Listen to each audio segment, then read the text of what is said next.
श्री सीता श्रीमद् भगवत गीता की इस यात्रा में अध्याय 4 श्लोक क्रमांक 14 तक हम पहुंच चुके हैं। यह श्लोक कहता है, न माम कर्माणि लिम्पन्ति न मे कर्म फले स्पृहा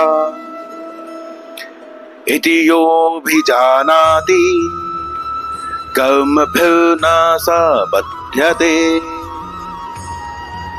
तो यहाँ पर भगवान बता रहे हैं उनके कर्मों की दिव्यता के बारे में। उनके जो कर्म है वह अविनाशी है, क्योंकि वह स्वयं अविनाशी है।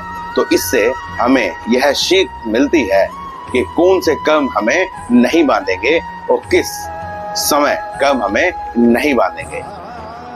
तो जब हम मुक्त अवस्था में कर्म करेंगे तो वह कर्म हमें कभी नहीं बांधेंगे। जिस कर्म से हमें ना लाभ की आशा है ना हानि की आशा है, जिस कर्म से मैंने अपना संबंध नहीं माना, वो कर्म मुझे कभी नहीं बांध सकता। यही भगवान कह रहे हैं कि न माम कर्माणि लिम्पन्ति, कि मुझे कर्म नहीं बांधते हैं।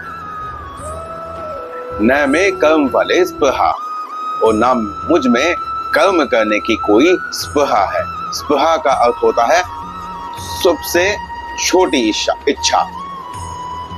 तो ना भगवान में कोई छोटी से छोटी इच्छा है कर्म करने की। भगवान कहते हैं यो इति यो भी जानाति, इस प्रकार जो मुझे जानता है, कर्म फिर न स बध्यते, उसे भी फिर कर्म नहीं बांधते। अब यहाँ से एक प्रश्न उठा और उसका उत्तर भी स्वतः ही मिल गया। अब बहुत लोग कहते हैं कि भगवान को कर्म करने की क्या आवश्यकता है। भगवान के कर्म की आवश्यकता को यदि आप समझें तो जो भगवान ने कर्म किए उन कर्मों को यदि जीव तत्वतः जान ले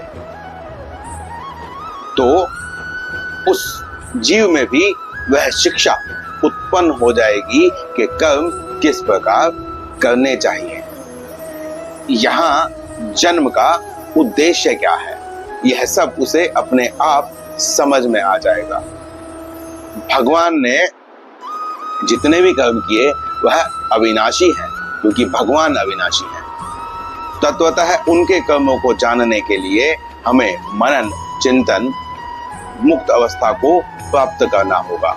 और जब हम उसे प्राप्त कर लेते हैं तो फिर कुछ प्राप्त करने के लिए शेष रहता ही नहीं है। भगवान कर्म करते क्यों हैं?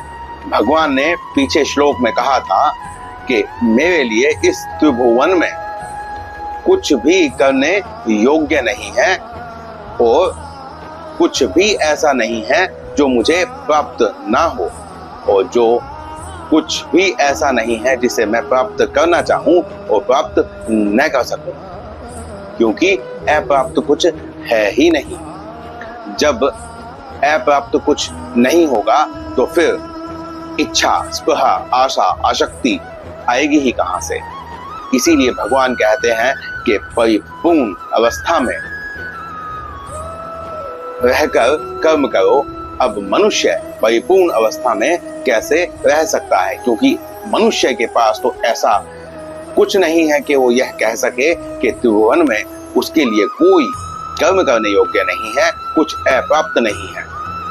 परंतु मनुष्य भगवान का मनन चिंतन करके उनकी अवस्था का अनुभव कर सकता है। वह जितना उसके पास है उसी में संतुष्ट रह सकता है। वह यह जान सकता है कि भगवान ने मुझे जितना दिया है मैं उतने का ही अधिकारी हूं, अतः मुझे इसी में ही संतुष्ट रहना चाहिए। कर्मण्येवाधिकारस्ते मा फलेषु कदाचन है। यहाँ पर भी भगवान ने यही कहा है कि तुम्हारा कर्म करने में ही अधिकार है, फल में तुम्हारा अधिकार नहीं है। फल भगवान के ऊपर है कि वो कब देंगे, कितना देंगे, देंगे या नहीं देंगे। तो इसीलिए मनुष्य को अपने कर्म में कर्तव्य समझकर करना चाहिए। उससे कोई भी आशा इच्छा स्पृहा नहीं रखनी चाहिए, तो उसे कर्म नहीं बांधेंगे। बहुत सारे कर्म ऐसे हो जाते हैं जिसे देखकर यह लगता है कि भगवान ने ऐसा किया ही क्यों। यदि हम महाभारत के प्रसंग में अभिमन्यु को लें, तो अभिमन्यु जो थे वह सबसे कम अवस्था में वीरगति को प्राप्त हुए थे, आप यह कह सकते हैं। और उनकी जो वीरगति थी उसका कारण अधार्मिक ही हम कहेंगे, क्योंकि बहुत सारे योद्धाओं ने उस पर एक साथ हमला किया था और निहत्थे पर भी वार किया था। यह युद्ध के धर्म के अनुकूल नहीं था। परंतु इस पर भी भगवान श्री कृष्ण बहुत अधिक रोष्ट नहीं हुए थे, क्योंकि भगवान श्री कृष्ण से जब यह प्रश्न यदि किया जाए कि वह छोटा सा बच्चा जो अपने धर्म का स्वधर्म का पालन कर रहा था, उसकी मृत्यु इतनी निर्दयता से क्यों हुई, तो भगवान के जो कर्म है उसकी दिव्यता को यदि हम जाने तो हम यह देख सकते हैं कि भगवान ने ऐसा होने ही क्यों दिया। क्योंकि कुछ मनुष्य होते हैं जिनकी मृत्यु बहुत ही कष्टकारी होती है, उनका जीवन भी बहुत कष्टकारी होता है। तो इससे आप यह समझ सकते हैं कि आने वाले अनगिनत जन्मों में उस व्यक्ति को जितने कष्ट मिलने वाले थे,